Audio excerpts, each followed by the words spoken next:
God has been watching you. Not the version of you that performs for others, not the version of you that holds it together in public, but the real version of you, the one that lies awake at 3 in the morning wondering any of this is worth it. That version, that is the one He sees. That is the one He sent this message for. And what He has seen in you has moved heaven to speak directly into your life on this day. You need to understand something before anything else is said. God does not watch you from a distance the way people watch strangers pass by on a street. He does not observe you from behind glass, detached and unmoved. He watches you the way a father watches the child he has waited for, the child he planned for before the foundations of the earth were ever laid, the child whose face he already knew before a single day of their life had been lived. That is the quality of attention God gives to you, full, unbroken, intentional, and burning with something that cannot be mistaken for anything other than love. But here is what makes this moment unlike any other moment you have experienced. God is not just watching you with love today. He is watching you with laughter.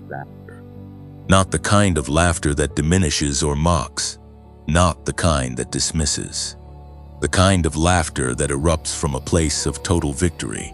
The kind that breaks out when a battle has already been won, and the warrior standing in the field does not yet realize the war is over. God laughed in victory because of you. Heaven rang with that sound, and you are the reason it happened. Think about what that means for a moment. You have been through things that should have destroyed you. You have stood in places so dark you could not see your own hands in front of you.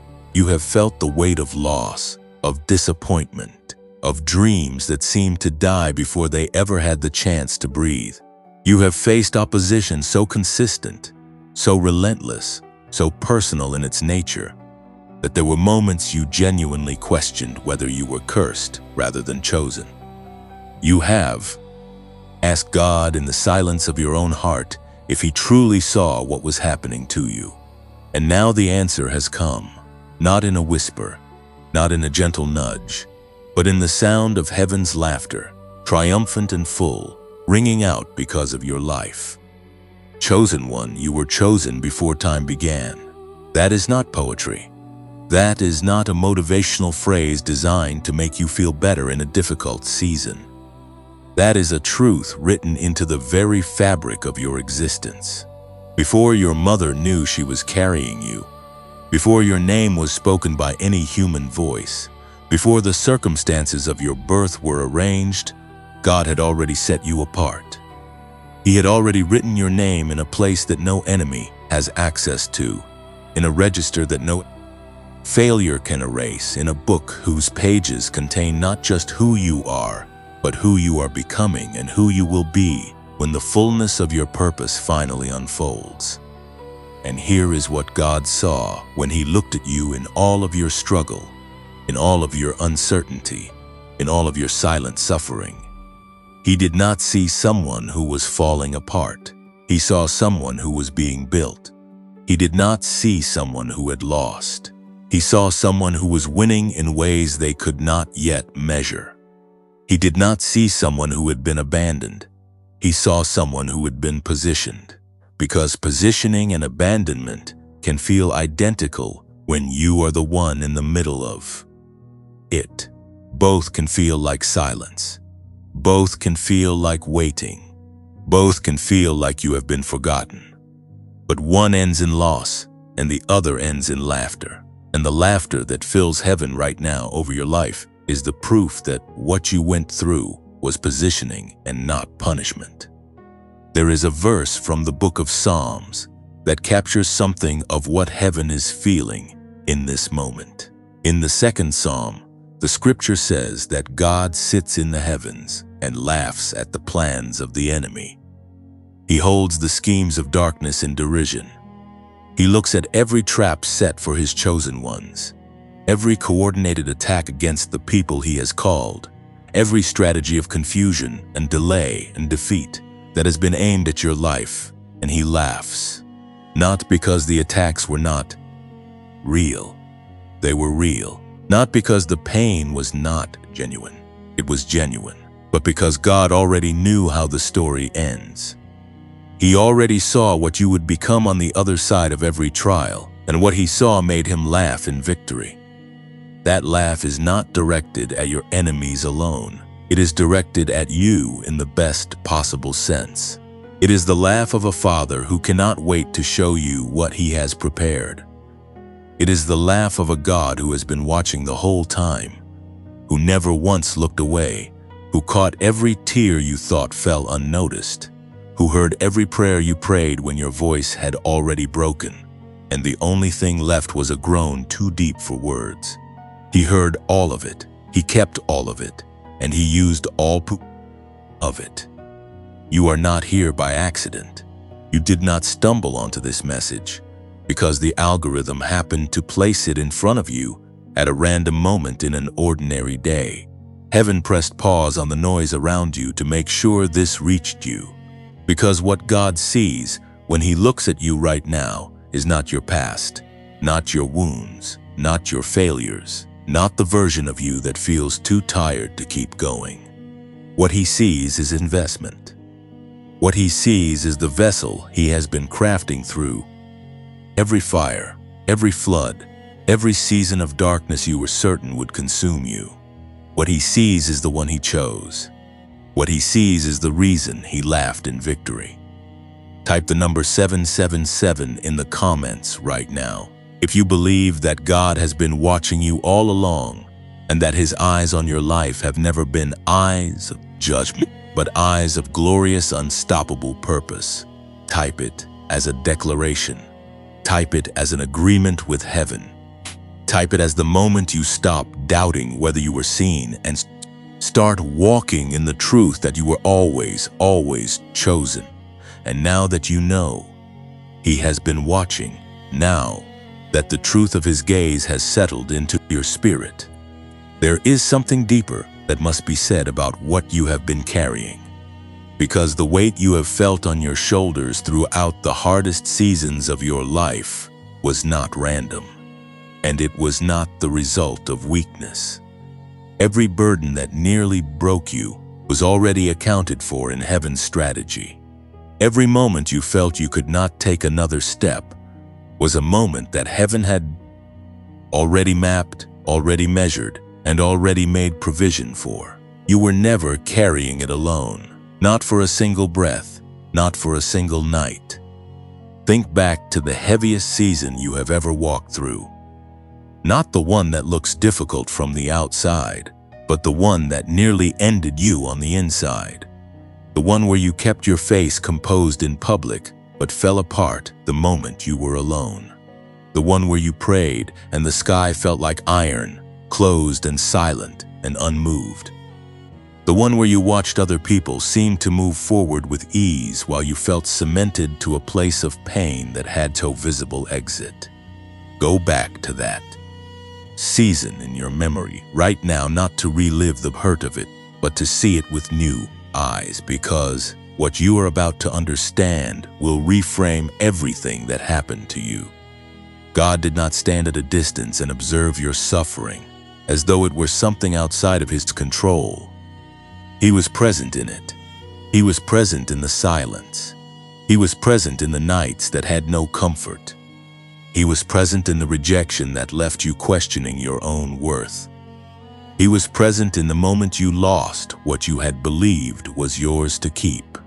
And here is the profound and almost unbearable truth of it. His presence in those moments was not passive.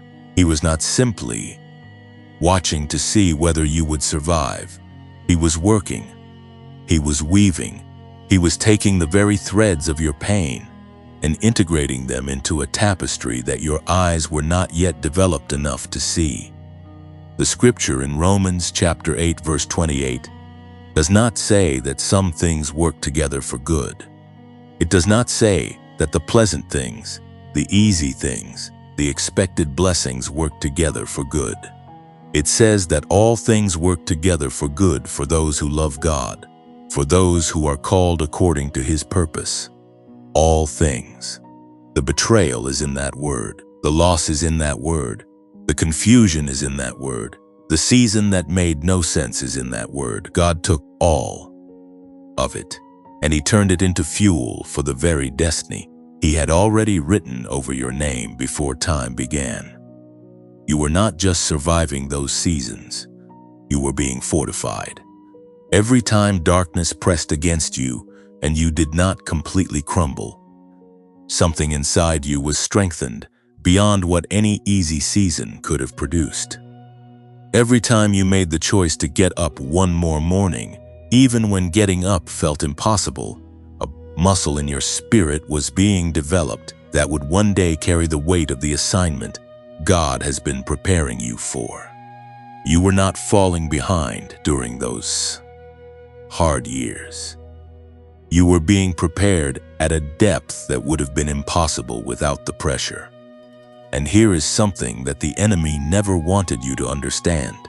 The weight he placed on you was specifically designed to crush the very calling God had placed in you. He was not attacking you randomly. He was attacking you intentionally, because he had seen what heaven had written over your life, and he wanted to bury it before it could manifest. But this is where God's laughter becomes the most glorious sound in the universe, because every weight the enemy used to try to press you down only served to press God's purpose deeper into the core of who you are. Every attack backfired. Every scheme dissolved into fuel. The enemy built the pressure, and God used the pressure to forge something in you that could never have been forged any other way. Chosen one, you did not carry those burdens alone, and you will not carry what is coming alone either. The God who watched you survive what should have broken you is the same God who is now laughing in victory, because the time of carrying has shifted into a time of revealing. What was buried in you through pain is about to surface. What was compressed through pressure is about to expand. What was silenced through confusion is about to find its voice. And heaven is not holding its breath waiting to see if this will happen. Heaven is already celebrating, because from God's perspective, it is already done. Now, in the middle of this message, this channel wants to pause and speak to you directly, not just as the voice delivering a word, but as a community that exists for one purpose, and that purpose is to make sure that people like you, chosen, who are walking through real seasons with real weight, never have to walk through them without the reminder that God sees them, that God has not forgotten them, and that the victory of heaven has already been declared over their lives. That is why this ministry exists. That is why this content is created, with prayer, with intention, and with the genuine desire to reach the person who needs it most. If this message has brought something to your spirit today, if it has met you in a place where you needed to be met, and if you feel led to help this channel continue doing what it does, there is a support link in the description below. This ministry is sustained by the generosity of people who believe in the work being done here. People who understand that a word delivered at the right moment can literally change the direction of a life. Every contribution, no matter how small, helps this channel reach more chosen ones who are still in the dark, still wondering if God sees them, still waiting for the sound of heaven's laughter to break through the silence of their hardest season. But this must be said clearly and without any pressure at all. Your support is entirely voluntary. If you are in a season where giving is not possible, that is completely understood, and it does not diminish in any way the love and gratitude this channel has for you. The fact that you are here, that you chose to listen, that you gave your time and your attention to receive this word, that itself is an act of faith, and it is something to be genuinely honored. Whether you are able to give, financially or not, you are valued, you are seen, And this channel is grateful that you are part of this community. And while you are here, if this message has stirred something in you, if it strengthened something in your spirit that needed strengthening, there is a simple way to help more chosen ones find it. Click the like button. It takes less than a second, and it tells the platform that this content matters, which means it reaches further, which means another person sitting alone in their heaviest season gets to hear that God has not forgotten them. Share this video with someone who needs it. You may not know exactly who comes to mind, but the Holy Spirit does. That nudge you feel toward a specific name or a specific face right now, that is not coincidence, that is divine direction. And if you have not yet subscribed to this channel, do that now, because there are more words coming, more messages being prepared, more moments where heaven is going to speak directly into the lives of people who are ready to receive. You are part of something bigger than a single video on a single day. You are part of a community of chosen ones who are walking through real life with real faith, who refuse to believe that their suffering is the final word, who have decided that the laughter of God is louder than the lies of the enemy. And by being here, by staying until this point in the message, you have already demonstrated that something in you is awake, something in you is reaching toward the truth, something in you knows that this is more than entertainment, it is encounter. Now come back to what was being established before this pause, because the truth of heaven's partnership in your burdens is not finished yet. You carried weight, yes, enormous weight, weight that left marks on your soul that you are still learning to interpret. But here is what those marks actually are. They are not scars of defeat. They are the signature of a God who was so committed to building something extraordinary in you that he allowed the process to go deep, deep enough to change not just what you do but who you are, deep enough to produce in you a compassion that cannot be manufactured, an authority that cannot be imitated, and a testimony that no enemy can argue with, because it is written not in words but in your survival. The weight you carried was never yours alone, and the victory that is now being laughed over in heaven is not yours alone either. It belongs to every person your story will one day reach, every life your testimony will one day touch, every chosen one who will hear what you came through and find the courage to believe that they too can make it to the other side. God partnered with you in the carrying. He will partner with you in the glory. That has always been his plan. You have survived things that were designed to silence you forever. And that is not a small statement to pass over quickly. It is the kind of truth that deserves to be stood in, turned over, and examined from every angle until it fully lands in the deepest part of your understanding. Because when you begin to trace the pattern of opposition in your life, when you look at the specific nature of the attacks that came against you, the timing of them, the intensity of them, the way they seem to target the exact areas where your gift and your calling lived, you begin to realize something that changes everything. The darkness did not fight you randomly. It fought you intentionally. And the reason it fought so hard to silence you is the same reason. Heaven is laughing in victory over your life right now. You carry something that terrifies the kingdom of darkness. You always have. Think about the nature of the warfare you have experienced. Not every person faces the kind of opposition you have faced. Not every person knows what it is to be systematically dismantled from the inside, to have their closest relationships fracture at the worst possible moments, to have doors close the instant they seem to open, to have seasons of breakthrough interrupted by attacks so precise they felt personal. And they were personal. The warfare against a chosen one is never generic. It is targeted. It is specific. It is calibrated to the exact dimensions of the destiny written over that person's life, because the enemy uses his most sophisticated strategies on people who pose no threat to his kingdom. He reserves his most relentless campaigns for the ones God has marked for the greatest impact. And you have been one of those people your entire life, whether you recognized it or not. Even before you fully understood your calling, even before you stepped into the awareness of what God had placed in you, the opposition was already present.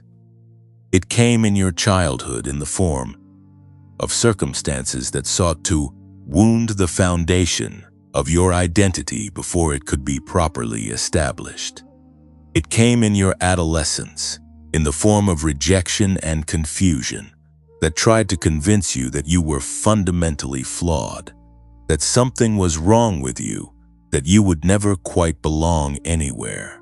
It came in your adult years in the form of warfare against your relationships, your health, your finances, your peace, your sense of purpose. And through all of it, there was a consistent and underlying message being spoken at you from the darkness.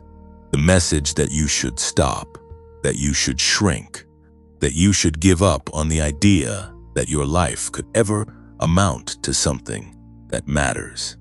But here is what the enemy understood about you that you perhaps did not yet understand about yourself. He knew that if you ever fully stepped into the truth of who God made you to be, if you ever completely broke free from the weight of the lies that had been spoken over your identity, if you ever aligned yourself fully with the destiny heaven had written over your name, you would become something he could not stop.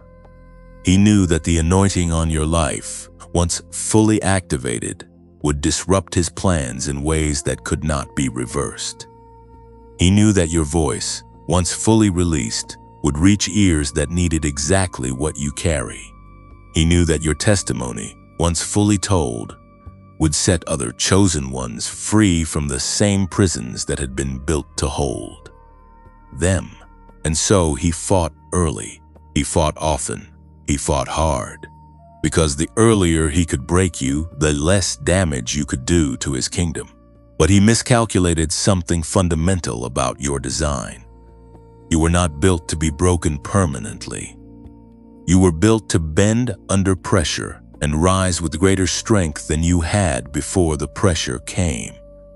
Every attempt to shatter you only revealed the material God had used to construct you, a material that does not fracture under fire, but rather hardens, that does not dissolve under water, but becomes more defined, that does not diminish under darkness, but becomes more luminous, because contrast is what makes light visible. The enemy applied pressure to something that was designed to respond to pressure by becoming more powerful.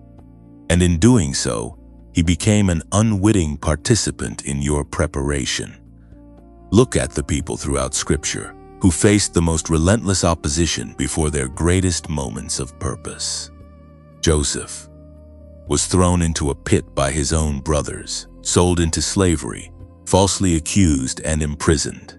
And every single one of those attacks came because something in the spirit realm recognized that this young man carried a dream so significant that if it were ever allowed to fully manifest, it would save nations. The opposition Joseph faced was proportional to the impact he was being prepared to have.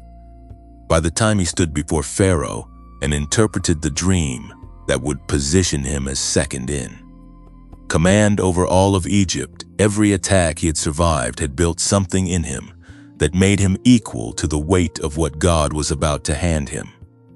The pit did not disqualify him. The prison did not disqualify him. They prepared him. David was anointed king as a young shepherd boy and then sent back to the fields. He killed a lion and a bear in obscurity before he ever faced Goliath in public. He spent years running from a king who wanted him dead, living in caves, leading a band of men who were in distress and debt and discontented. And through all of it, The hand of God was shaping the man who would be described as a man after God's own heart, the man through whose lineage the Messiah himself would come. Every season of opposition in David's life was a classroom where he learned something about God's faithfulness that he could not have learned any other way. When he finally sat on the throne that God had promised him, he sat there not just as a king, but as a worshiper who had tested the faithfulness of God in the most extreme conditions and found it to be unbreakable. This is your story too. The opposition you have has not been evidence of God's absence. It has been evidence of your significance, the specific nature of the attacks against your life, the way they seem to know exactly where to strike to cause the most damage, the way they came in waves just when you thought you had found solid ground. All of that is the fingerprint of an enemy who has been studying you because he has been afraid of you. And an enemy who is afraid of you is an enemy who has already seen what you are capable of becoming. And this is precisely where God's laughter enters the picture with its fullest force. Because while the enemy was crafting his most sophisticated strategies against your life, while he was coordinating attacks and timing them to cause maximum devastation, God was sitting in the heavens laughing. Not laughing at your pain, never that, but laughing at the absurdity of the enemy's plan, because God already knew that every single attack would be turned around. He already knew that the pit would become the platform. He already knew that the prison would become the preparation. He already knew that the darkest night would be the one that preceded the brightest dawn. And so he laughed, not in cruelty, but in the absolute certainty of a victory that was never in question from his perspective. You need to let this truth rearrange something inside you. The warfare was real, the pain was real, the loss was real. But none of it was the final word. None of it has the authority to define you. None of it has the power to cancel what God has spoken over your life, because God's word does not yield to the circumstances of the enemy. His word stands above every attack, outlasts every opposition, and overrides every scheme that was ever formed against you. Isaiah chapter 54 verse 17 says it clearly and without qualification. No weapon formed against you shall prosper. Not some weapons, not the ones that look small from the outside. No weapon. The ones that came disguised as relationships. The ones that came dressed as opportunities that turned into traps. The ones that came in seasons of silence, when you could not hear God's voice and the enemy used that silence to whisper his lies. None of them prospered in the ultimate sense, because you are still here, you are still standing, you are still breathing. And heaven is still laughing in victory over your life. The darkness fought hard to silence you, because it knew that your voice carries an authority that was forged in the furnace of real experience, real suffering, real faith tested under real fire. And that kind of authority cannot be manufactured. It cannot be mimicked. It cannot be bought or borrowed or produced in a classroom. It can only be built the way God built it in you, through the very warfare that tried to destroy you. You survived it, and your survival is the enemy's greatest nightmare and heaven's greatest occasion for celebration. There is a particular kind of pain that belongs exclusively to the waiting season, not the pain of sudden loss, not the sharp agony of betrayal, but the slow and grinding ache of a promise that has not yet arrived, of a door that has not yet opened, of a word spoken over your life that still lives only in the realm of faith and has not yet broken through into the realm of sight. You know this pain. You have lived inside it, perhaps for longer than you ever thought you could endure. And in the middle of it, the most dangerous lie the enemy ever whispered to you was this one, that the waiting God had changed his mind about you, that the delay was a denial, that the silence was abandonment dressed in the language of patience. But chosen one, the waiting was never what it appeared to be. Every single day that felt like nothing was happening was a day in which heaven was working at a level completely invisible to your natural eyes. Every morning, you woke up to the same unanswered prayers, the same unresolved situations, the same landscape of unfulfilled promises. Was a morning in which God was assembling something on your behalf that required a precision and a complexity that could not be rushed without being ruined. You were not forgotten in the waiting. You were being perfected in it. Consider the nature of how the most significant things in creation are formed. A diamond does not become what it is in a moment. It is formed over thousands of years under conditions of extreme heat and pressure, buried deep within the earth where no human eye can observe the process, completely hidden from view while the transformation is taking place. And when it finally surfaces, when it is finally brought up from the darkness into the light, what is revealed is something so brilliant, so multifaceted, so capable of catching light from every angle and scattering it into beauty that it staggers the imagination. No one looks at a diamond and says it wasted its years. Underground, no one grieves the length of the process when they can see the magnificence of the result. The process was the point. The depth was necessary. The hiddenness was part of the design. You have been in that place, hidden, under pressure, in the deep places where no one could see what God was doing in you and through you. And the seasons that looked to the outside world like stagnation were seasons in which your character was being refined to the exact specification required to carry the weight of what God is about to release into your hands. Because here is a truth that too few people are willing to sit with long enough to let it change them. God does not give you the fullness of your assignment before He has finished building the fullness of your capacity to carry it. Not because He does not trust you, but because He loves you too much to hand you something that would crush you before you were ready to bear it. Think about the life of Abraham. God spoke a promise to him about becoming the father of many nations when he was already in the later years of his life, when everything in the natural world said the promise was biologically impossible. And then God made him wait. Year after year, the promise remained only a promise. Year after year, Sarah's womb remained closed.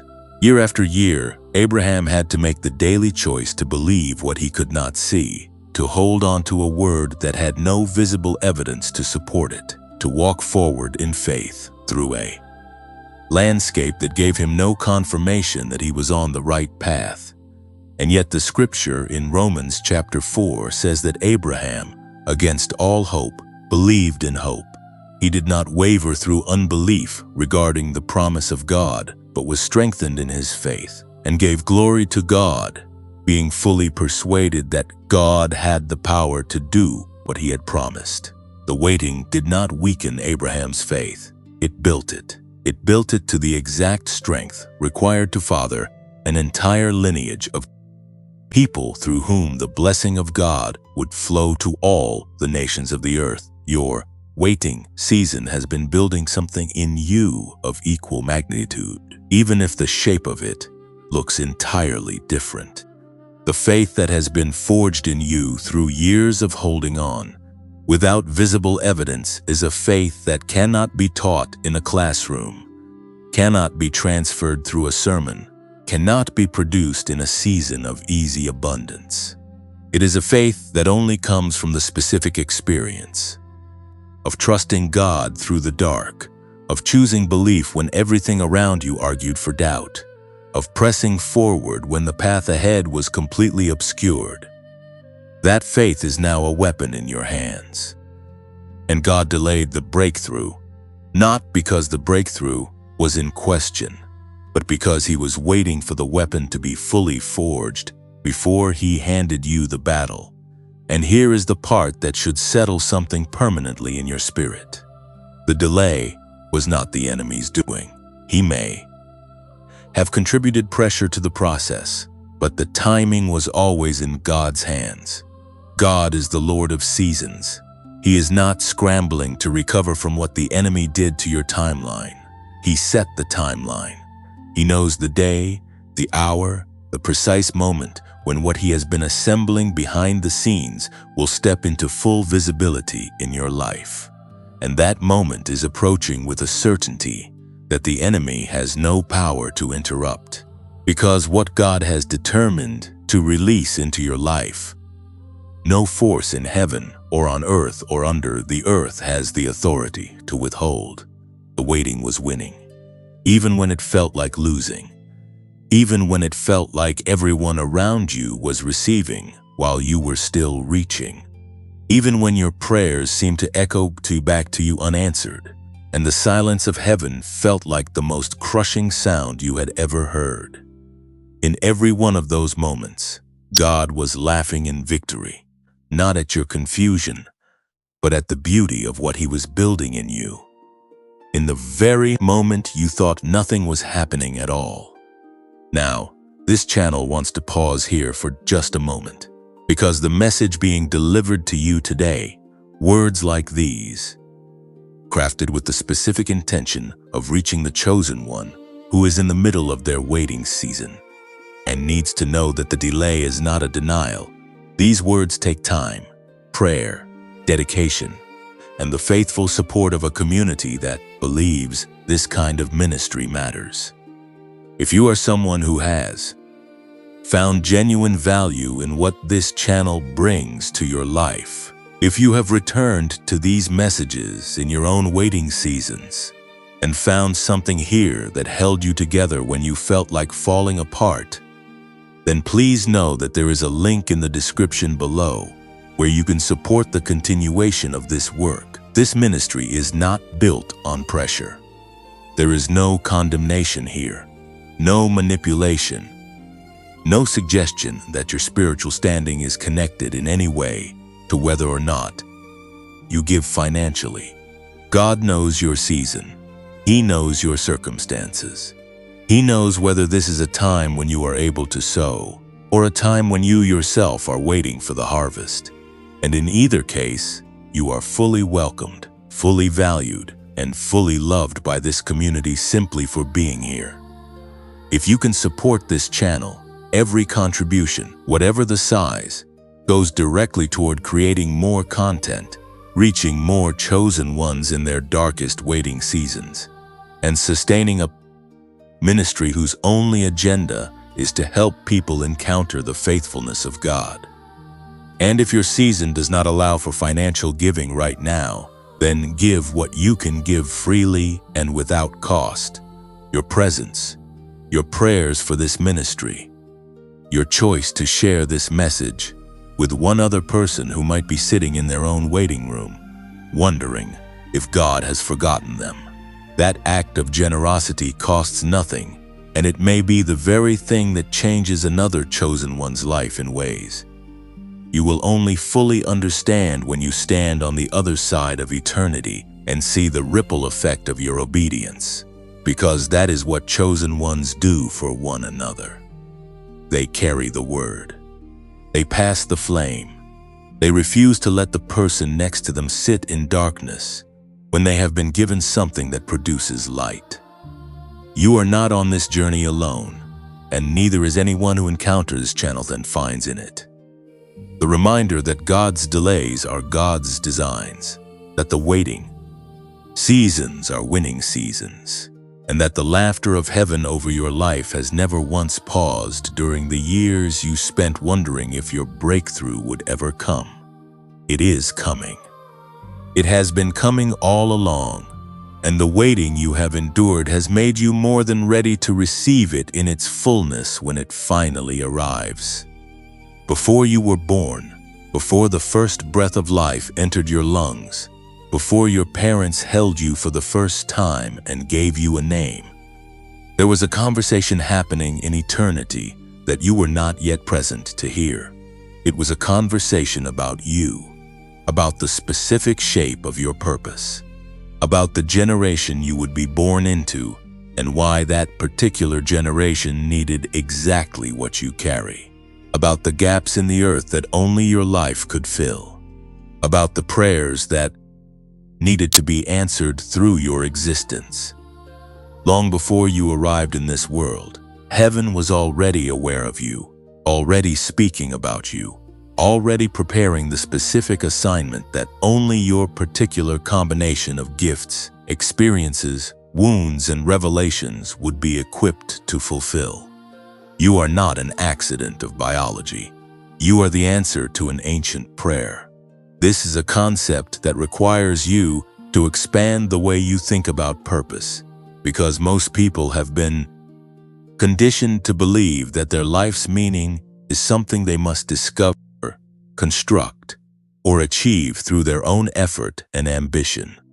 They spend years searching for their calling as though it were something hidden in the external world, something that exists out there somewhere and must be found through enough seeking and enough striving.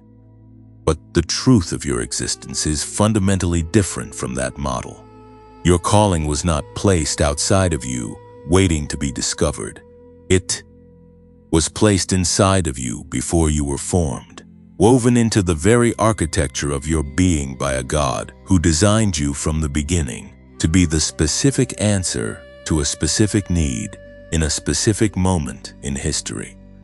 The prophet Jeremiah received this truth in the most direct and personal way it has ever been spoken to a human being. God told him in chapter 1, verse 5, "Before I formed you in the womb I knew you. Before you were born I set you apart and appointed you as a prophet to the nations." Not after Jeremiah demonstrated his potential, not after he passed some spiritual test or achieved some level of worthiness.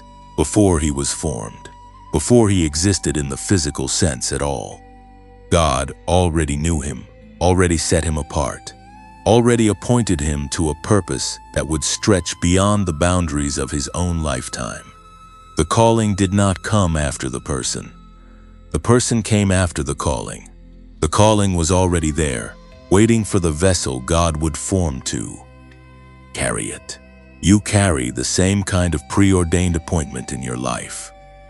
The assignment written over your name in the courts of heaven predates your arrival on earth by an eternity.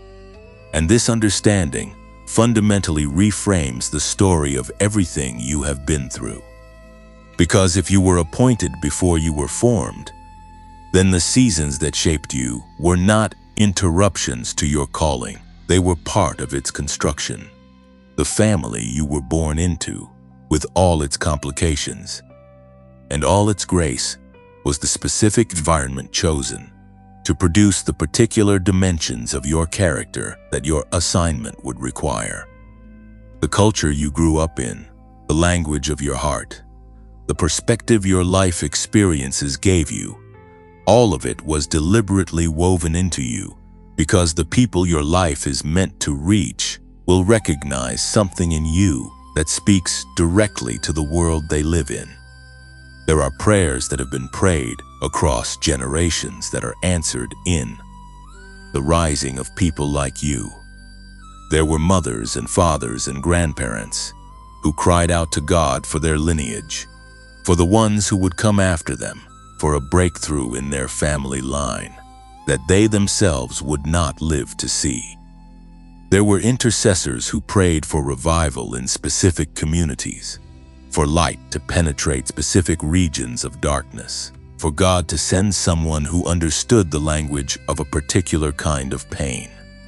There were prophets in previous generations who spoke words over the earth that were seeds planted in anticipation of a harvest that would only be reaped when the right generation of arrived to tend it. And you are part of that generation. You are part of the harvest. Those seeds were always reaching toward. This is why your life has felt significant, even in the moments when it looked insignificant from the outside. This is why something deep within you has always known that there was more. even when the circumstances around you argued that what you were seeing was all there was. That inner knowing was not arrogance. It was not delusion. It was the original knowing that was placed in you before you were formed. The awareness of your appointment that lives at a level deeper than your conscious mind can always access, but that surfaces in moments of stillness, in moments of prayer, in moments when the noise of the world falls away, and you can hear the quiet but unmistakable voice of the God who knew you before time began. And here is something that must be said about the specific timing of your life, because you were not born in this era by coincidence. You did not arrive in this particular decade of history at random. God placed you here, in this generation, at this moment, in the unfolding of human history, because what this moment requires is exactly what you carry. The world you live in, with all of its fractures and its noise and its desperate searching for something real, is the precise world that your story, your gifts, your voice, and your faith were designed to speak into. You were not born too late, missing the great spiritual movements of previous centuries. You were not born too early, ahead of a time that would have suited you better. You were born at exactly the right moment, because this moment needed you specifically. Think about the story of Esther, a young woman who found herself in a position of influence that seemed to arrive by a series of natural circumstances, but was in fact orchestrated by the deliberate hand of God. When the crisis came that threatened the entire Jewish people, when the moment arrived that required someone with access to the king to speak a word that could change the course of history, her cousin Mordecai said to her the words that have echoed through centuries and that speak directly into your life right now. Who knows whether you have come to your position for such a time as this? Not perhaps, not possibly. Who knows? It was a question that carried within it the full weight of divine appointment. The suggestion that the entire trajectory of Esther's life, every circumstance that had brought her to that specific place at that specific moment, had been arranged by a God whose plans stretch across generations and who never places his chosen ones in positions of significance by accident. You are in your position for such a time as this. The place you occupy right now, the community you are part of, the relationships you have, the influence you carry. Even if it feels small, the platform you are standing on, even if it feels insufficient for the size of the assignment, all of it is exactly where God needs you to be in this moment. And the answer that your life carries to the prayers that have been lifted up across generations is beginning to manifest, beginning to surface, beginning to press through the limitations of what has been and into the fullness of what God has always intended. You are not just a person living a life. You are a living answer to an ancient cry. You are the fulfillment of a promise spoken in eternity before your name was given to you in time.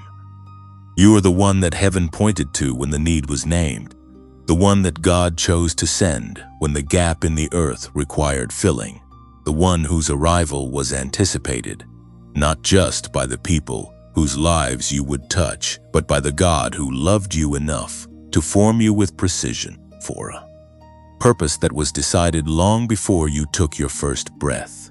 And the proof of that appointment is not in the absence of opposition. It is in the fact that despite the opposition, despite everything the enemy threw at your life to prevent you from reaching this moment of awakening, you are still here, still standing, still breathing, still reaching toward the God who named you before you could name yourself. That is not coincidence. That is covenant.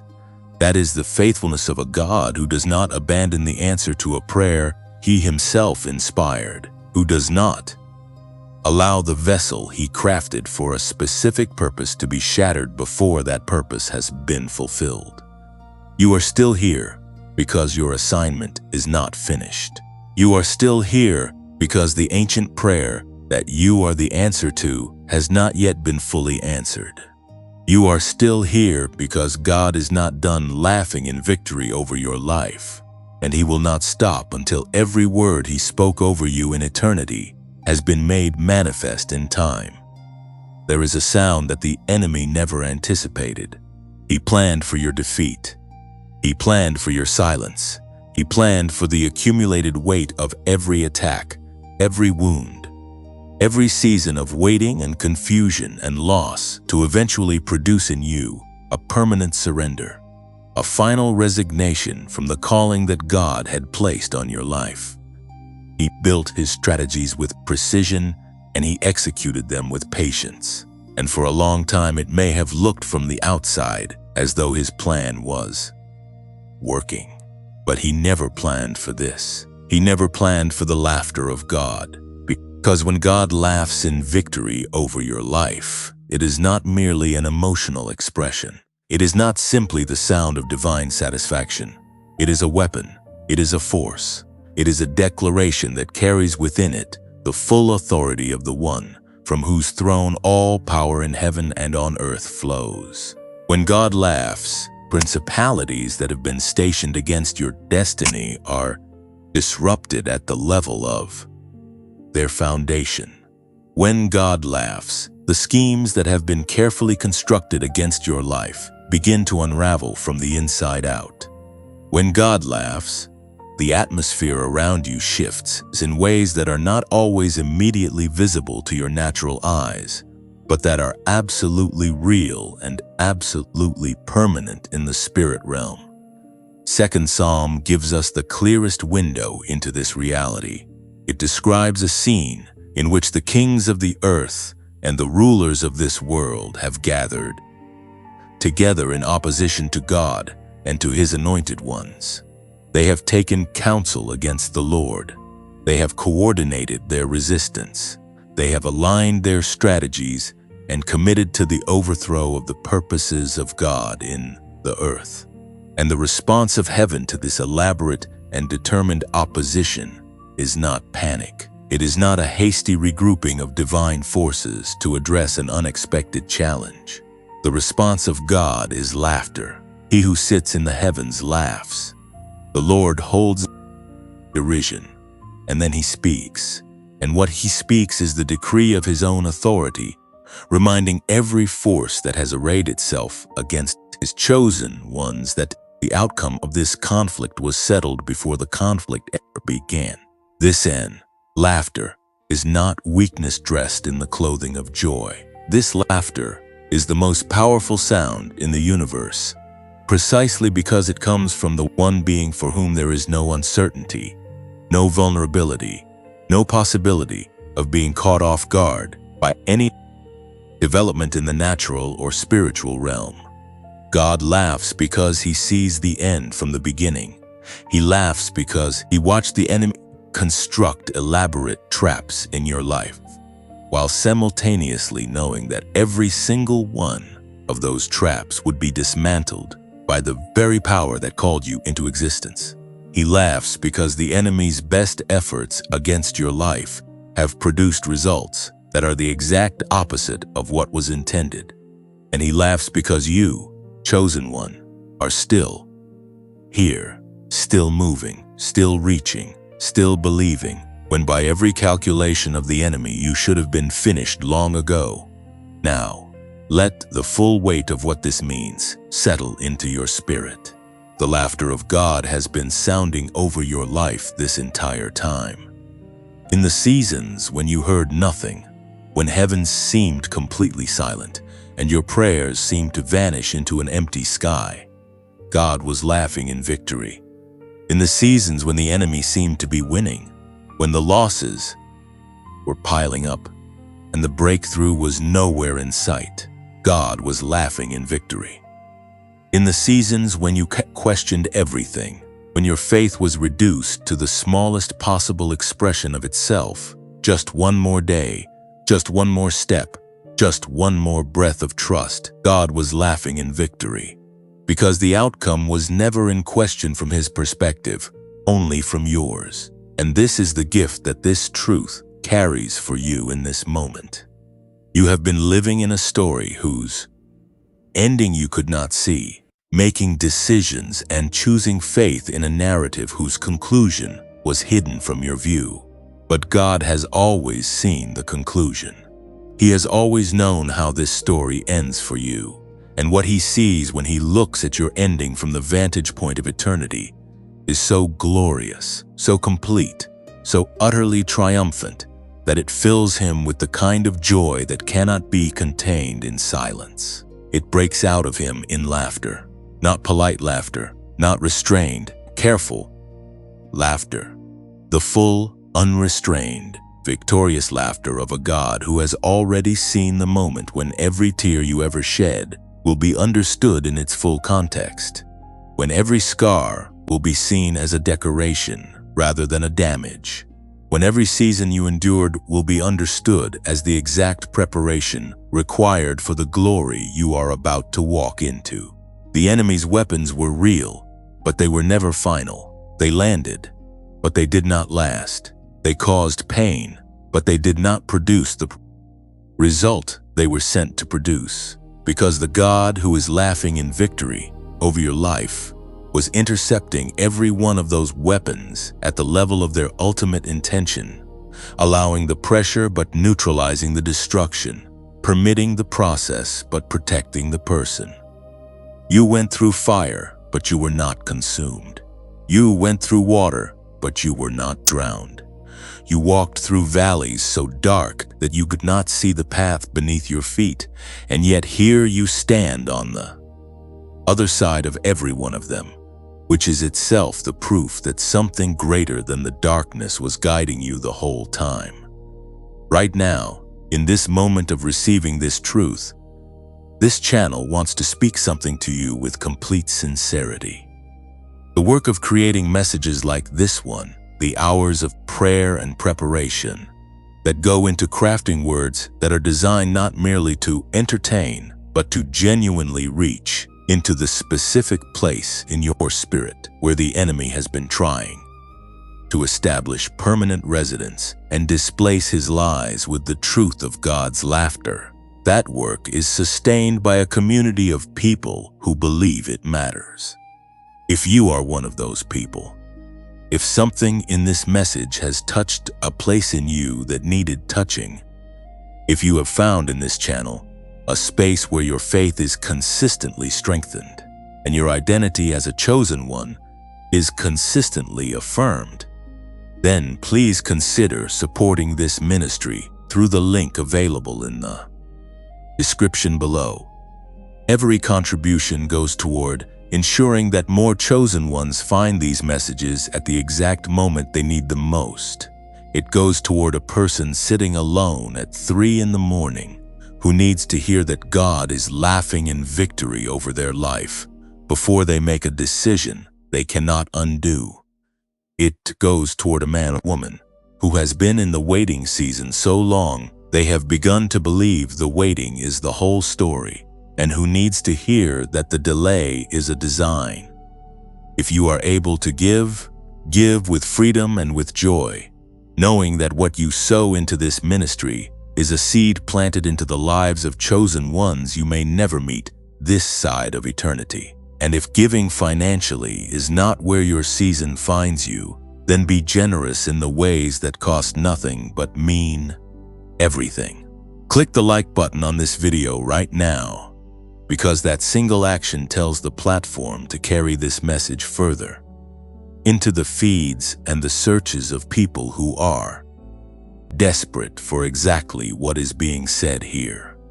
Share this video with someone whose name has come to your mind while you have been listening, because that nudge you feel is not random. It is the Holy Spirit directing you toward the person who needs this word today more than you may realize. And if you have not yet subscribed to this channel, do so now, because there are more messages coming, more truths being prepared, more moments where heaven is going to speak directly into the lives of chosen ones who are ready to receive, and you deserve to be present for every one of them. You are part of a community of people who have refused to let the laughter of the enemy be the loudest sound in their story. And by choosing to stay, to listen, to receive, and to pass this word forward, you are doing something more significant than you may currently be able to measure. You are carrying the sound of heaven's victory into a world that is desperate to hear it. There is something that God does with broken things that no human craftsman has ever been able to replicate. A human craftsman, when presented with something that has been shattered, must decide whether the pieces are worth the effort of repair or whether the damage is too severe and the object should simply be discarded and replaced. But God operates from an entirely different set of possibilities. He does not look at what is broken and calculate whether it is worth saving. He looks at what is broken and sees what it is becoming. He sees in the fracture lines not the evidence of destruction, but the blueprint of a new and more glorious design. One that could not have existed without the breaking. One that carries within its very structure the story of what it survived and is therefore more beautiful, more meaningful, and more powerful than anything that had never been tested. You have been broken. Not in the way that the enemy intended when he engineered the fractures in your life, not in the permanent and irreversible way he was hoping for, but in the necessary and ultimately redemptive way that God permits in the lives of the ones he is most serious about transforming. And the breaking you experienced, every moment of collapse, every instance of failure that left you face down on the floor, wondering if it would ever find the strength to rise again. Every relationship that fractured, every dream that seemed dissolved before it could become reality, every season in which the version of yourself you had carefully constructed for the world to see came apart and left you exposed and undone. All of it was the raw material that God has been using to architect something inside you that is unbreakable in the truest and most profound sense of that word. The Japanese art of kintsugi offers one of the most beautiful physical illustrations of this spiritual principle.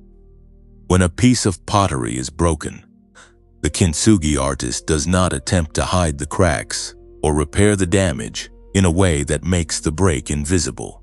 Instead, they fill the fracture lines with gold. They take the very places where the object shattered and they pour liquid gold into those seams, so that when the repair is complete, the places that were broken are now the most luminous parts of the entire piece. The object does not hide its history of breaking. It displays it, transformed into something so radiant that the repaired version is considered far more valuable than the original unbroken piece ever was. The breaking, filled with gold, became the defining characteristic of its beauty. This is precisely what God has been doing in you.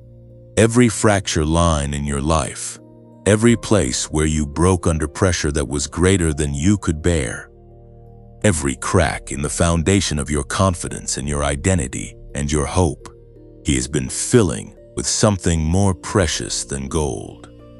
He has been filling those places with His own presence, with the specific revelation of His faithfulness that can only be received in the moments when everything else has failed, and He alone remains. And the result of that divine repair work is not a version of you that is patched together and fragile, hoping not to break again in the same place. The result is a version of you in which the formerly broken places are now the strongest, luminous, most undeniable evidence of the God who was with you in the breaking and refused to let the breaking be your ending. Think for a moment about the specific places in your life where you experienced the most devastating collapse. Not the surface-level disappointments, but the ones that reached into the deepest chambers of your identity and threatened to tell you something permanent and damaging about who you were. The failure that made you question whether you were capable of succeeding at anything meaningful. The relationship that in a way that convinced you something was fundamentally unlovable about you. The loss that stripped away a version of your future that you had been depending on and left you standing in a landscape so unfamiliar you did not know how to orient yourself within it. Those places, go there in your memory, not to be wounded again, but to look at them with the eyes of a person who now understands that God was present in every one of those moments, filling the cracks with gold, turning the most painful chapters of your story into the most powerful evidence of His faithfulness. Because the people your life is designed to reach are not waiting for a version of you that never struggled. They are waiting for the version of you that struggled and survived. They are waiting for the testimony that proves that the God you serve is real enough to pull a person back from the edge of their worst breaking and transform that breaking into something that produces glory. They need to see the gold in your fracture lines. They need to know that what happened to you did not finish you.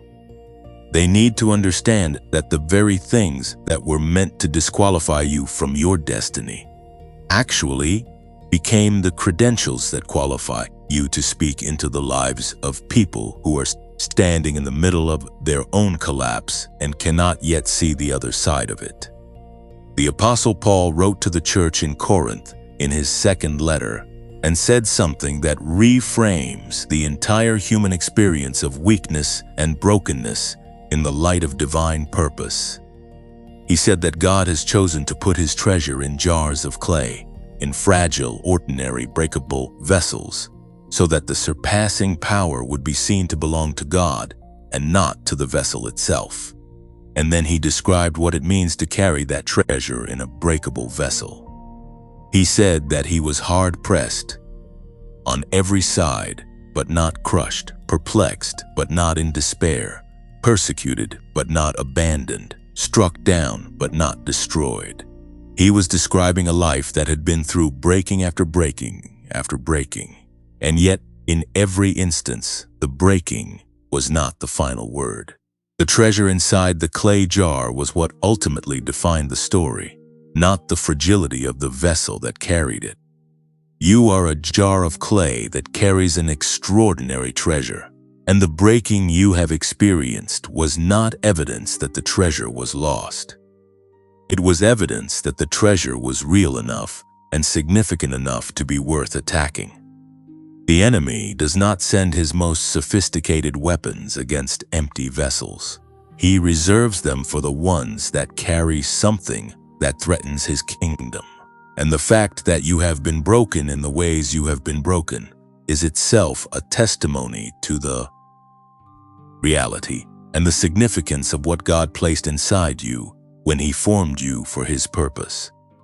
There is also something deeply important to understand about what the breaking produced in you that cannot be produced any other way. Compassion of the deepest and most genuine kind is only available to a person who has themselves experienced the specific terrain of suffering through which they are called to guide others. You cannot lead someone out of a valley you have never entered. You cannot speak to a specific kind of darkness with authority unless you have sat in that darkness yourself and discovered that God was present there. You cannot offer comfort that reaches past the surface level of a person's pain unless you have yourself been reached in the depths of your own pain by a comfort that came from beyond yourself. The breaking you experience was the education that no institution could have provided, the training that no curriculum could have delivered, the preparation for ministry that only life in its most unfiltered and unsparing reality could have produced.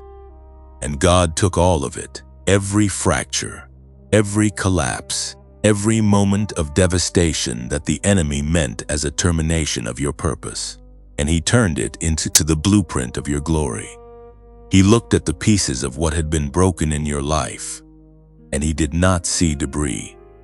He saw the materials he needed. He saw the very substance from which he would build something so uniquely powerful, so specifically calibrated to the need of this moment in history, so authentically representative of his ability to transform suffering into purpose, that the world you were made to reach would have no argument against it. Because your brokenness, filled with the gold of God's faithfulness and redemption, has become your most unassailable credential. It is the thing that no critic can dismiss, no enemy can replicate, and no circumstance can take from you. It is yours because you paid for it with the hardest seasons of your life. And it is glorious because God refused to let those seasons be wasted. Your fractures were not the end of your story. They were the beginning of its most extraordinary chapter. And the God who laughed in victory over your life saw that chapter written in eternity before the first crack ever appeared, because he knew all along that what place inside you was more than strong enough to survive the breaking and emerge from it as something the world had never seen before. There is a crown that has your name on it, not a metaphor, not a poetic gesture toward the idea of divine favor, an actual, specific, eternal crown that was prepared for you in the courts of heaven before the first battle of your life was ever fought. And the most staggering truth about that crown is this: God did not wait to see how you would perform before he decided to prepare it. He did not hold a council in heaven to evaluate your track record and determine whether you had earned the right to be rewarded. The crown was prepared before the battle began, before you faced a single trial, before you endured a single night of weeping, before you survived a single attack that was designed to permanently derail your destiny. The crown already existed. The battle was simply the path that led you to the place where you could finally receive it. This truth has the power to completely reorient the way you understand your entire history of struggle. Because if the crown was prepared before the battle, then the battle was never about determining whether you would receive one. It was never a performance review.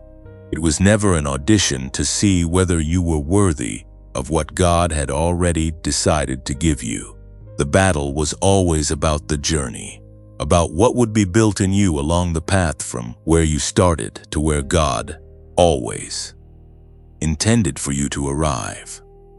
The crown at the end was never in question. The only thing that was being shaped through the battle was you, the person who would wear it, the person who would carry its weight with the grace and the authority and the wisdom that only the specific battles you fought could have produced in you. In the book of 2 Timothy chapter 4, the Apostle Paul, writing from a prison cell near the end of his life, with the full awareness that his earthly journey was approaching its conclusion, made one of the most remarkable declarations ever committed to writing. He said, "I have fought the good fight, I have finished the race, I have kept the faith." And then he said this: "Now there is in store for me the crown of righteousness, which the Lord, the righteous judge, will award to me on that day, and not only to me, but also to all who have longed for his appearing." Paul had been beaten, shipwrecked, imprisoned, stoned, rejected, and misunderstood throughout the entire course of his ministry. He had carried the weight of an assignment that cost him everything the world measures as comfort and security. And yet in that prison cell, looking back over the full terrain of what his life had required of him, the dominant note in his voice was not exhaustion. It was not bitterness. It was not the resignation of a man who had paid too high a price for too small a reward. The dominant note was triumph. Because he could see the crown, he could see that the battle had been worth it. He could see that what was waiting on the other side of the finish line was so magnificent, so eternal, so far beyond anything the suffering of this present life could diminish, that the only appropriate response was to declare victory, even from inside the prison. That is the perspective that God is releasing into your spirit right now. The ability to see your crown even in the middle of your battle. The ability to understand that the hardships you have faced are not evidence that the reward has been revoked, but rather evidence that the reward is real. Because God does not allow the enemy to war against something that does not carry eternal significance. The intensity of the battle against your life has always been proportional to the glory of the crown that was prepared before the battle ever started. And if the enemy has fought you as hard as he has, if the warfare against your destiny has been as relentless and as specific and as persistent as it has been, then what is waiting on the other side of this battle is something the enemy has known about all along and has been desperately trying to prevent you from reaching. You are closer to your crown than you have ever been. Not because the battles are necessarily over, but because everything the battles were designed to build in you has been built.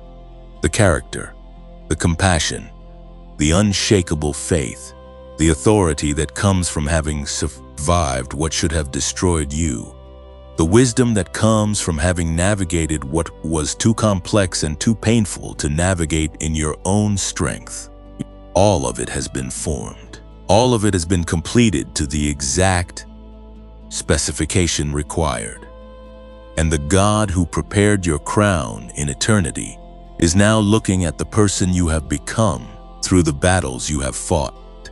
And he is laughing in victory, because what he sees standing before him is someone who is finally fully ready to receive what was always prepared for them.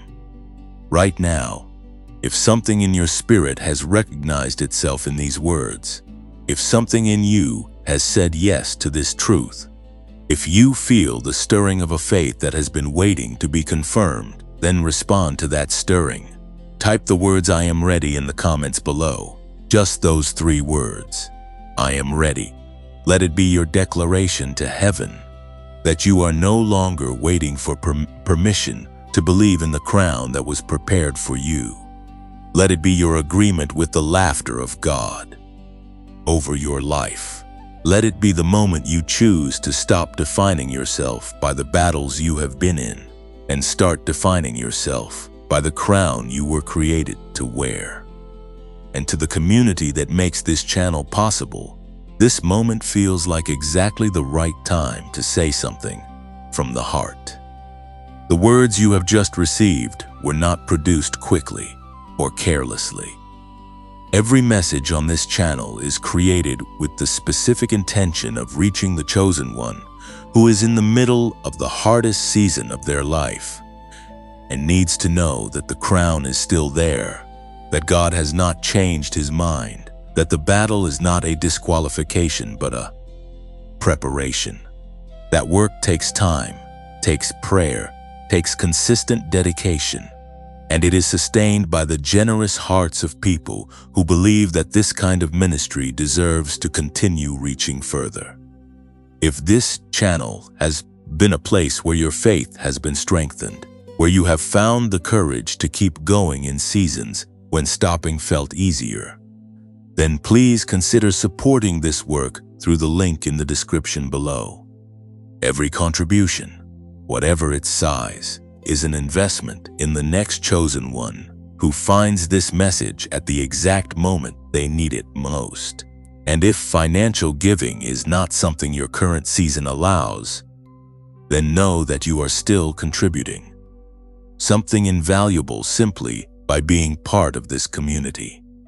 There are also simple ways to extend the reach of this message that cost you nothing but time. Liking this video right now is the platform that this content matters and carries it further into the world. Sharing it with someone whose face came to your mind while you were listening could be the most significant thing you do today. For a person whose faith is hanging by a thread, and subscribing to this channel ensures that you are present for every future message that heaven is preparing to deliver through this space. You are not here by accident. You found this message because something in you was searching for exactly what was said here. And now that you have received it, carry it forward. Carry the truth that your crown was prepared before your battle began. Carry the understanding that the God who is laughing in victory over your life has already seen the moment you receive everything He prepared for you in eternity. And carry the declaration that echoes through every section of this message, and that belongs to every chosen one who has ever dared to keep going when stopping seemed like the only sensible option. The crown is real. The battle was worth it. And God has been laughing in victory over your life since before you fought your first fight, because He has always known how this story ends. Something is shifting. Not gradually, not incrementally in the way that most change moves through the natural world, but in the sudden and irreversible way that only heaven can engineer when the fullness of time has arrived and what has been held back can no longer be contained. You can feel it, even if you cannot yet name it precisely, even if you cannot yet point to a specific visible evidence of it in your external circumstances. There is something happening beneath the surface of your life right now that is too significant and too deliberate to be dismissed as wishful thinking or emotional response to an encouraging message. What you are feeling is the rumble of a divine shift that has been building beneath the ground of your existence for every year, every month, every day of every season you have endured, and it is now pressing upward with a force that nothing in the natural or spiritual realm has the authority to permanently suppress. You are standing at a threshold, not a metaphorical doorway in the abstract sense of personal growth and development, but a literal spiritual threshold, a precise moment in the timeline of your life where what was cannot continue to be what is, where the accumulation of everything you have carried and everything God has been building in you has reached the exact point of critical mass that precedes a divine release. Every chosen one eventually arrives at this threshold. It comes at a different moment for each person, shaped by the specific nature of their calling and the specific depth of the preparation God determined was necessary before the release could be trusted to them. But it always comes. And for you, the evidence of this message finding you at this precise moment, in this precise season of your life, is itself a sign that your threshold moment has arrived. Think about what happens in the natural world when a dam that has been holding back an enormous body of water finally reaches the point where the pressure it has been containing can no longer be managed by the structure built to contain it. The release, when it comes, is not timid, it is not polite, it is not gradual. It is a full and total and unstoppable outpouring of everything that was held back, carrying with it a force that reshapes the landscape it moves through, carving new channels, filling dry places, bringing life to regions that had been parched. For so long, they had almost forgotten what water felt like. The waiting was not wasted time. The waiting was the accumulation of force. And the release is proportional to the length and the depth of the waiting. Your waiting has been long. Your preparation has been deep. The pressure has been building for longer than you may have realized, because God was not simply allowing time to pass. He was allowing something to accumulate, something to build to the level of force that would be necessary to accomplish everything He intends to accomplish through the release of your full destiny in this season. And what is about to be released into your life carries the accumulated force of every prayer you prayed that seemed to go unanswered, every act of faithfulness you performed in obscurity when no one was watching, and no reward was immediately visible. Every time you chose to trust God in the darkness rather than make a decision out of fear and desperation, all of that accumulated, all of it was stored, and all of it is now pressing toward release with a force that will reshape the landscape of your life in ways that will make the waiting it not just understandable, but completely, gloriously worth it. There are specific things that God is releasing into your life in this threshold season that you need to be spiritually alert enough to recognize and receive when they arrive. Because breakthroughs do not always announce themselves with dramatic fanfare.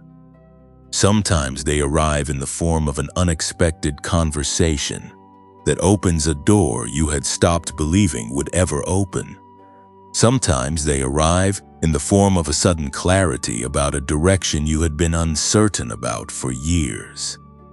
Sometimes they arrive in the form of a restoration that happens so naturally and so gracefully that it takes you a moment to realize that what you are experiencing is the answer to a prayer.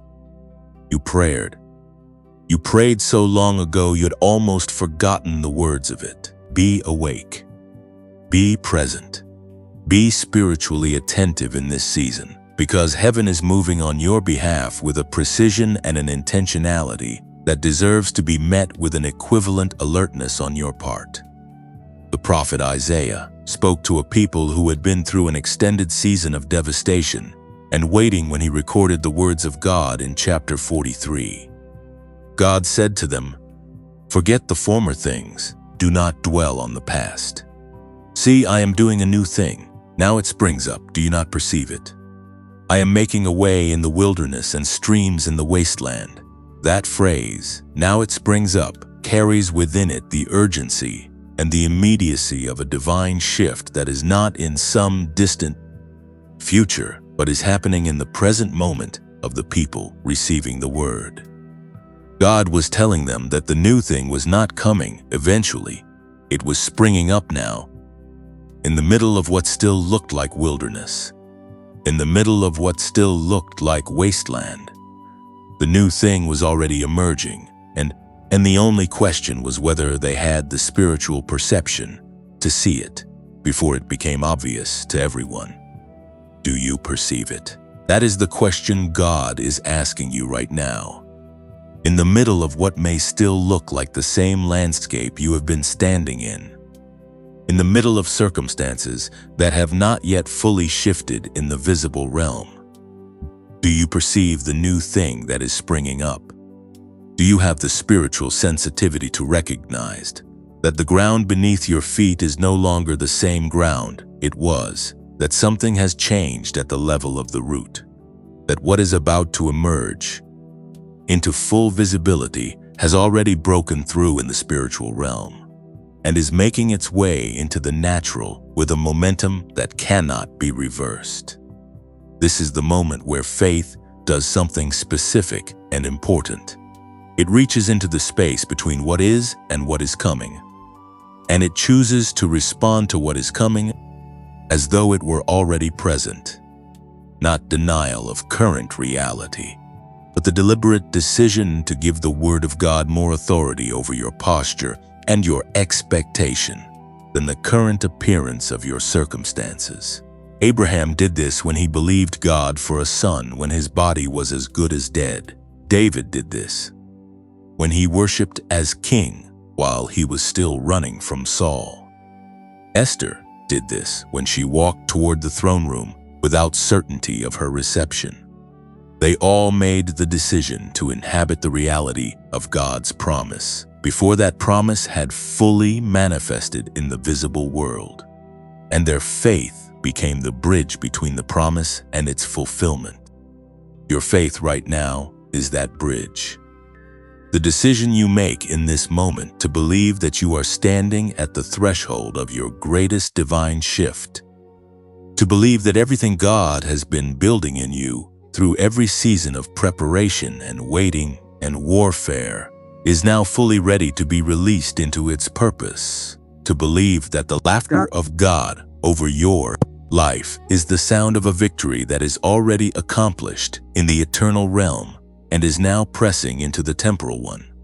That decision is the act of faith that positions you to receive with open hands what heaven is releasing with open hands.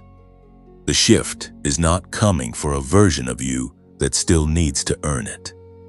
It is coming for the version of you that was formed through the fire, refined through the waiting, strengthened through the warfare, and filled with the gold of God's faithfulness in every place where the breaking occurred. It is coming for you as you are right now, in this moment, at this threshold, with every scar and every testimony and every hard-won revelation that makes you uniquely and specifically the person God always intended to be standing here when the dam finally breaks.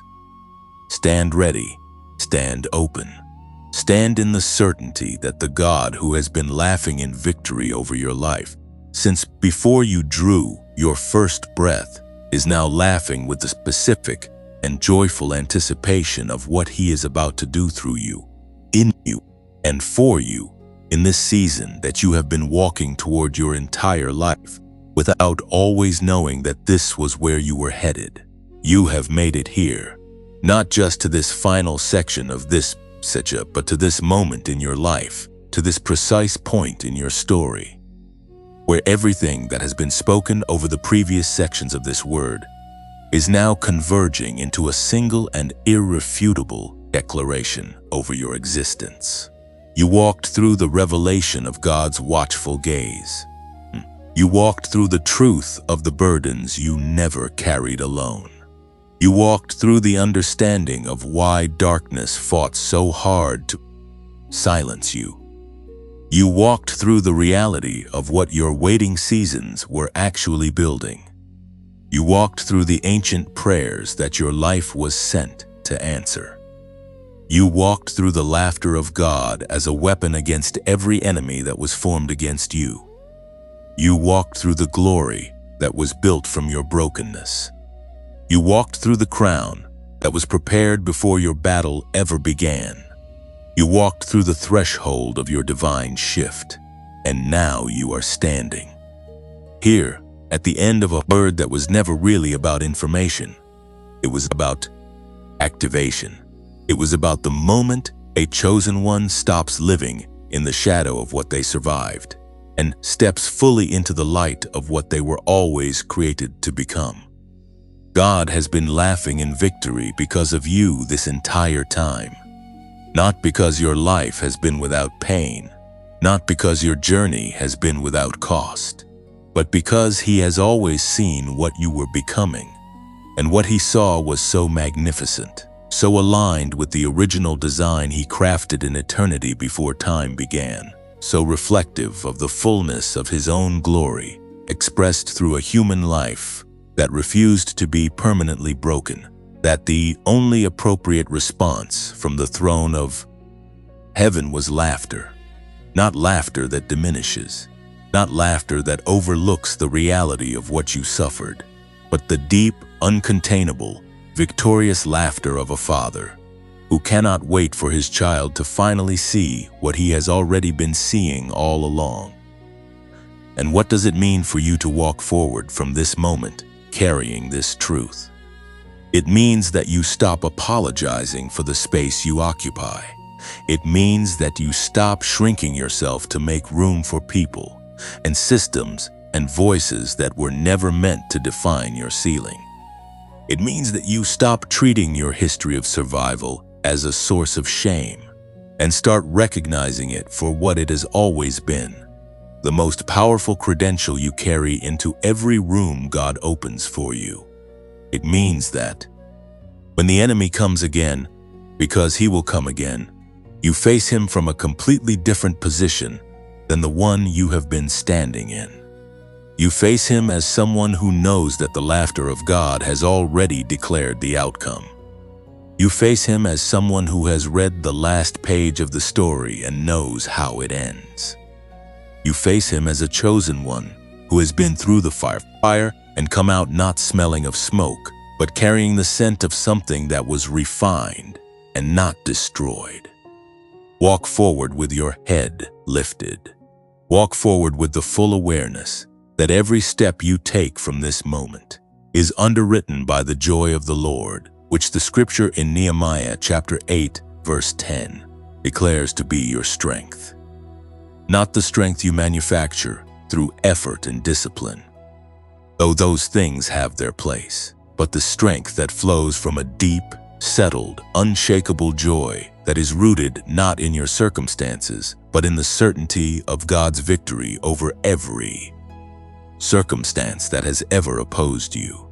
That joy is your inheritance. That joy is the sound of heaven's laughter, internalized and made personal. That joy is the weapon that the enemy cannot replicate, cannot steal, and cannot, once it has taken root in the soul of a chosen one who has finally understood what they are. You are unstoppable, not because you are without weakness, but because the God who chose you is without limitation. You are unshakable, not because nothing will ever move you again, but because what you are rooted in goes deeper than any storm that will ever come against you. You are unchallengeable in your identity, not because no one will ever question it, but because the one who defined it is the only one whose opinion has eternal weight. You are a chosen one. You are God's chosen one. You were chosen before the foundation of the world. You were sustained through every season that tried to end you, and you are being released now into the fullness of what was written over your name in eternity. That is not a feeling. That is not a temporary encouragement. That is the unalterable truth of your existence, and it stands whether you feel it on any given morning or not. Now, before this message closes, there is something that must be said directly and from the heart, because this channel and the person behind it owe you that honesty. YouTube has removed monetization from this channel. That means these videos, the hours of prayer, the preparation, the careful crafting of every word you have heard today, are no longer supported by the platform in the way that sustains most content creators.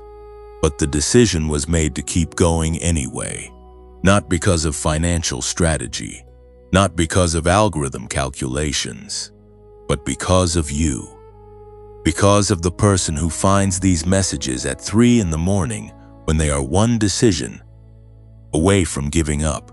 Because of the chosen one who has been waiting their entire life for someone to tell them that God has not forgotten them, that the battle was not for nothing, that the laughter of heaven is real, and it is ringing out over their life. That person is worth showing up for every single time, regardless of what the platform decides. So this channel continues, fully funded by faith and by the generosity of a community of chosen ones who believe that this kind of ministry deserves to exist in the world.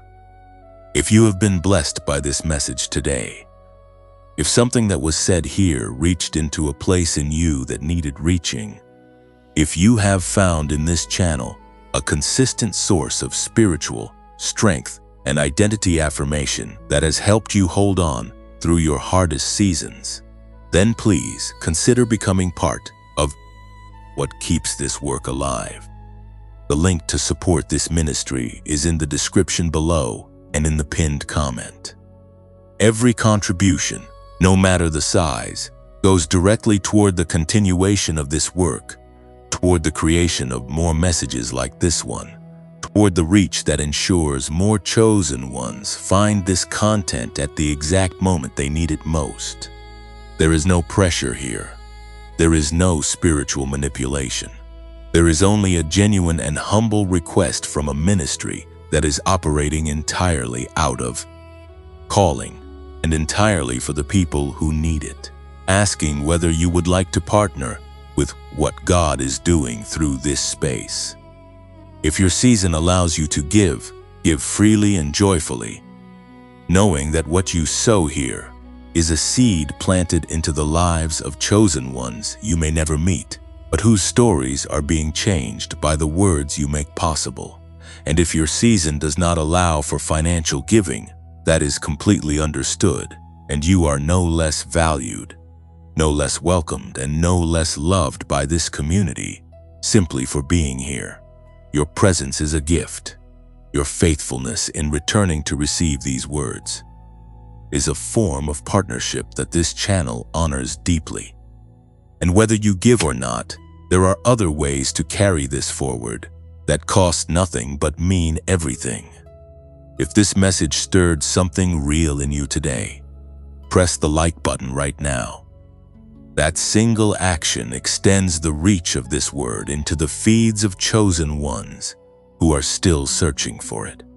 Share this video with the person whose face has come to your mind while you were listening, because that quiet nudge you have been feeling is not random. It is the Holy Spirit directing you towards someone who needs this word more urgently than you may realize. And if you have not yet subscribed to this channel, do it now, because there are more words coming, more truths being prepared, more moments where heaven is going to speak directly into the lives of people who are ready and waiting to receive. You came to this message today carrying something, perhaps a question about whether God still sees you, perhaps a doubt about whether the waiting has any purpose, perhaps a wound from a battle that left you wondering if the crown was still yours to receive. And if this word has done what it was sent to do, you are leaving this message carrying something different. You are leaving carrying the sound of heaven's laughter. You are leaving carrying the truth that your brokenness was never a disqualification, but a blueprint. You are leaving carrying the certainty that the crown was prepared before the battle began, and that the battle has always been leading you toward it. Walk forward, chosen one. Walk forward into the shift that is already springing up beneath your feet. Walk forward into the fullness of the ancient purpose that was written over your name before time began. Walk forward in the joy of a God who has been laughing in victory over your life since before you drew your first breath, and who is laughing still, because he has already seen where you are going, and what he sees is glorious. Heaven is still laughing over you, and it always will be.